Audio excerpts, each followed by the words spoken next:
Hello everyone and welcome. Welcome back to Obi'S Trending Gist. Today we are diving deep into a legal showdown that has captured the attention of the entire nation. Many of you will recall the viral interview where political activist Deji Adeyanju reacted to the threat of a lawsuit from Peter Obi, the 2023 presidential candidate of the Labour Party. Well, the threat has become a reality. Peter Obi has officially filed a staggering 1.5 billion naira defamation suit against Adeyanju. This is going to be very, very interesting, honestly.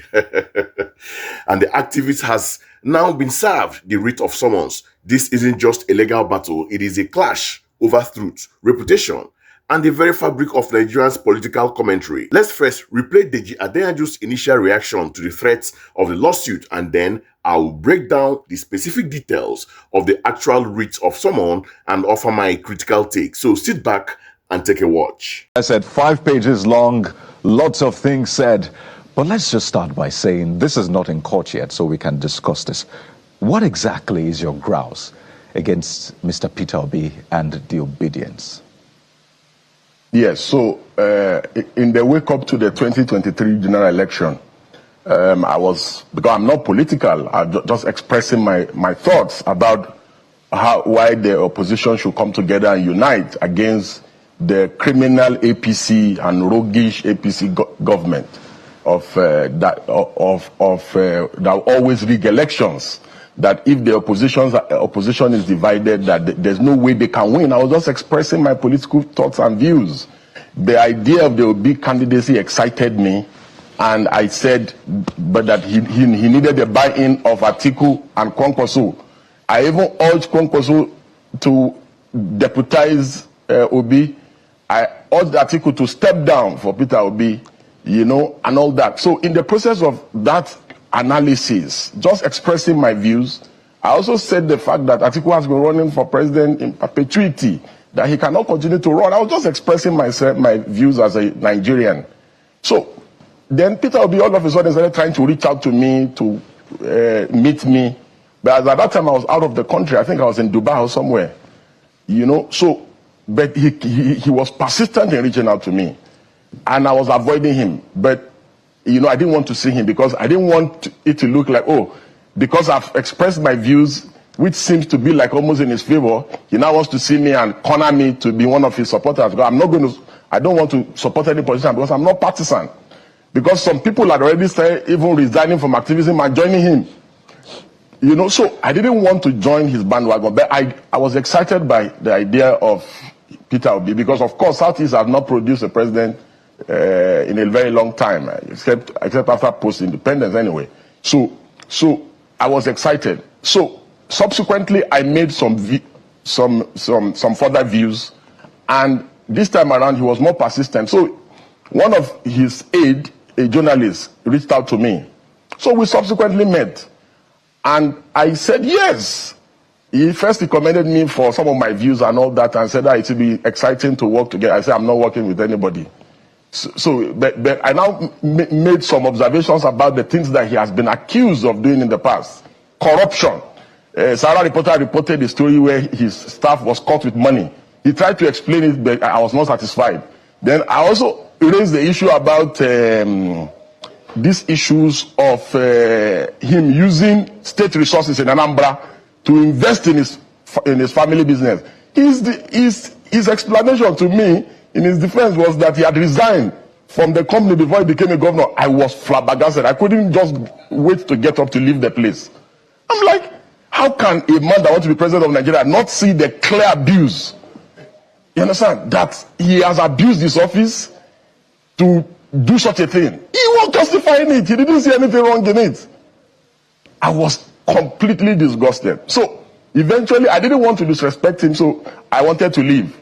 And then he got into, because we're like in the living room, it's like a suite. Then he got into a room and said, please, he's coming.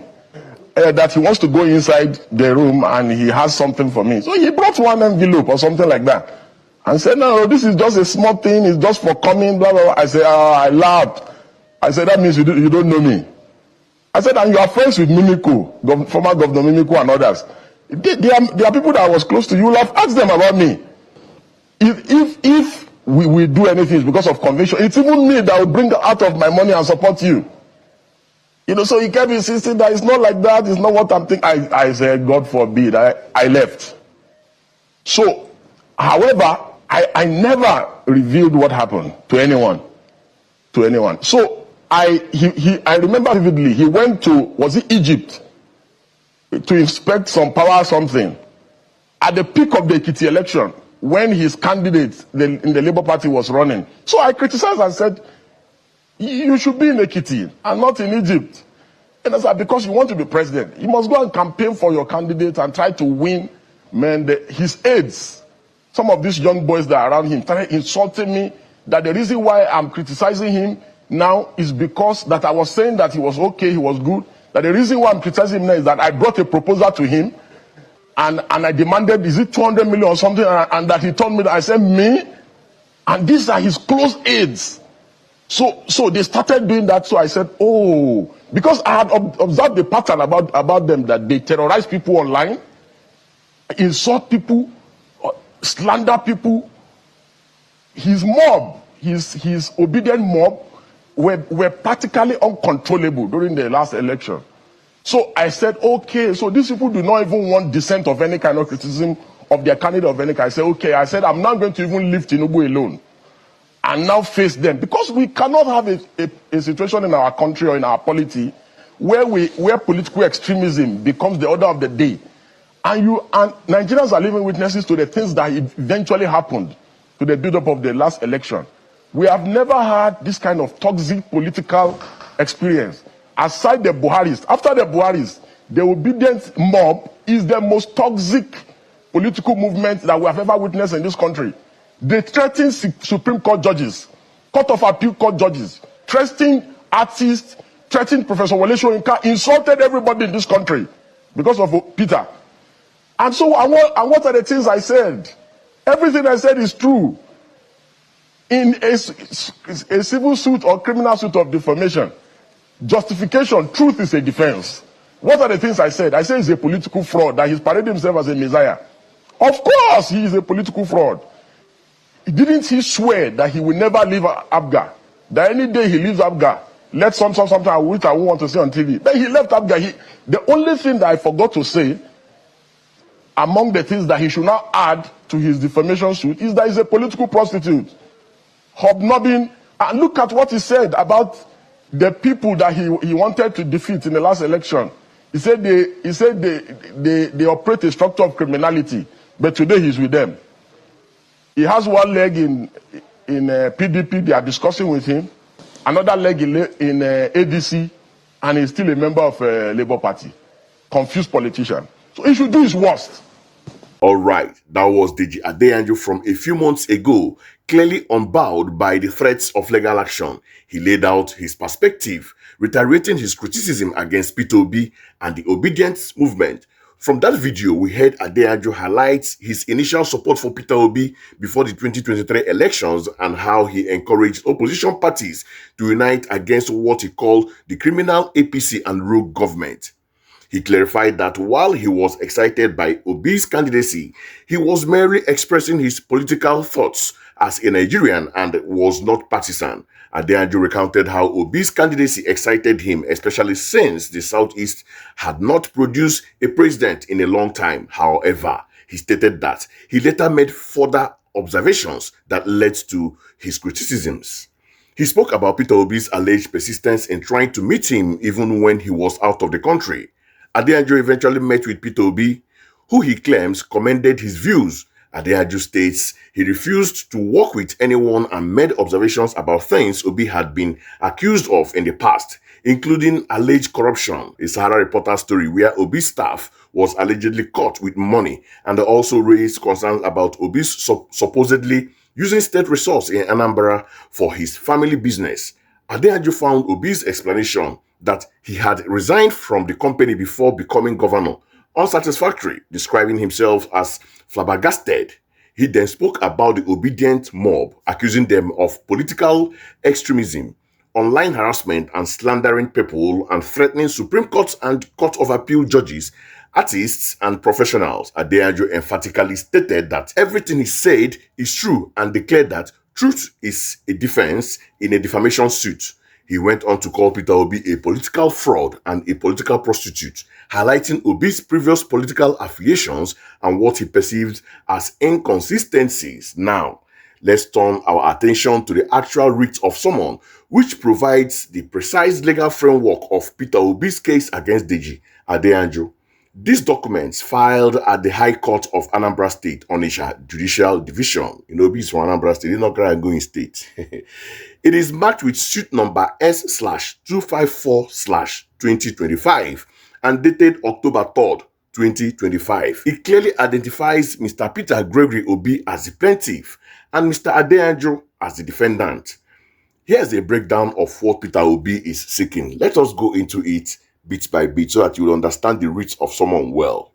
Now, it says, a declaration of falsehood. The primary request is a declaration that all allegations made and published by the defendant, who is Deji Adeyanju, the plaintiff, who is Peter Obi, on the defendant's various social media platforms, including without limitation his ex, formerly Twitter, at Adeyanju, his verified Facebook account, Adeyanju Deji, Instagram account, at Adeyanju Deji, are false, baseless, unfounded, malicious, reckless, scandalous, and defamatory of the plaintiff. This is the core legal assertion. Obi's aim is to legally establish that Adeyanju's statements are untrue and damaging. If the court agrees, it will provide a judicial stamp against Adeyanju's claim. So, order of apology. Obi seeks an order compelling the defendant within 7 days of the judgment of this honorable court to publish a full, unreserved, and unequivocal apology in at least 3 widely circulated national daily newspapers in Nigeria and on all television, online, and print platforms, including Channels Television, its YouTube page, TVC News Nigeria, Arise News, and oh my goodness, all the television stations that where did you go apologize, and the other outlets where the interview or publications appeared, expressly retracting the false and defamatory statement and acknowledging the injury caused to the plaintiff's reputation and public image. This is a comprehensive damage for public retraction. Obi isn't just looking for a simple apology. He wants it to be prominently displayed across all major media outlets, specifically mentioning Channels Television and its YouTube pages, which is precisely where Adeyanju's original interview was broadcast. This indicates a desire for a widespread and undeniable correction of the public narrative.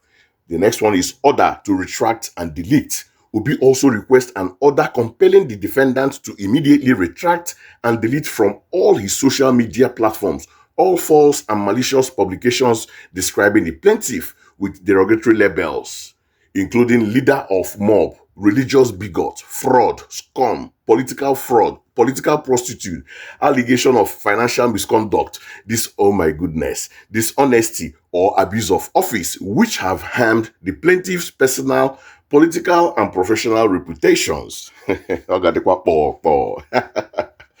This targets the specific, highly offensive terms Adeyanju used, some of which he reiterated in the video. This aim is to erase these damaging labels from the digital sphere entirely, preventing their continued dissemination and association with Obi.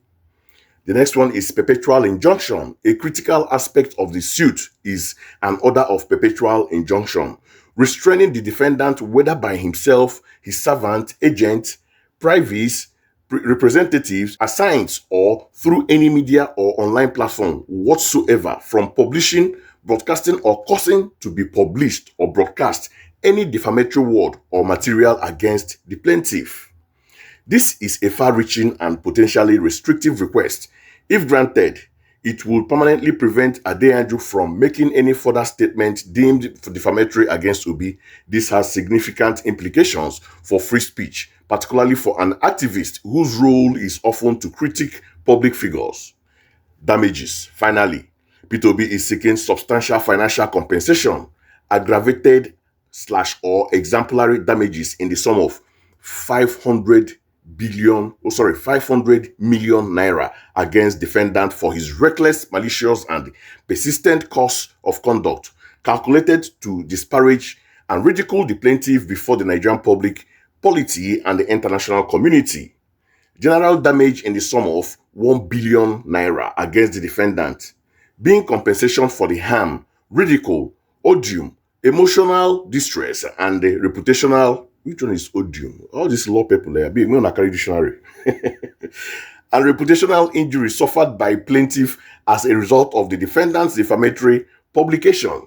Additionally, Obi is claiming the cost of litigation and professional fees incurred by the plaintiff in instituting this suit. Oh my God. So Obi will make Deji pay all the professional fees. Let's continue. The total sum of 1.5 billion is astronomical by Nigerian standard and clearly punitive. Obi is asserting that the harm to his reputation is severe and widespread, impacting not just the Nigerian public but also the international community. This hefty sum, if awarded, will serve as a powerful deterrent to others. This lawsuit is more than just a personal dispute. It is a significant test for freedom of speech, journalistic integrity, and political accountability in Nigeria. The fact that the case is filed in Anambra State despite Adeyanju residing in Abuja, as he pointed out, adds another layer of complexity. Deji Adeyanju's defense will likely hinge on proving the truth of his allegations, which will require substantial evidence in court against a public figure. The outcome could set a precedent for how politicians and activists interact in the digital age, either emboldening critical voices or creating a chilling effect on public commentary. What are your thoughts on this high-stake legal battle? Do you believe Peter Obi is justified in pursuing these damages and the injunction to protect his reputation, or is this an attempt to stifle criticism? And how do you think Deji Adeyanju will fare in providing his claims? Let me know your opinions in the comments below. Don't forget to like this video, share it with your friends, and subscribe to Obi'S Trending Gist for more in-depth analysis of Nigerian current affairs. Until next time, stay informed.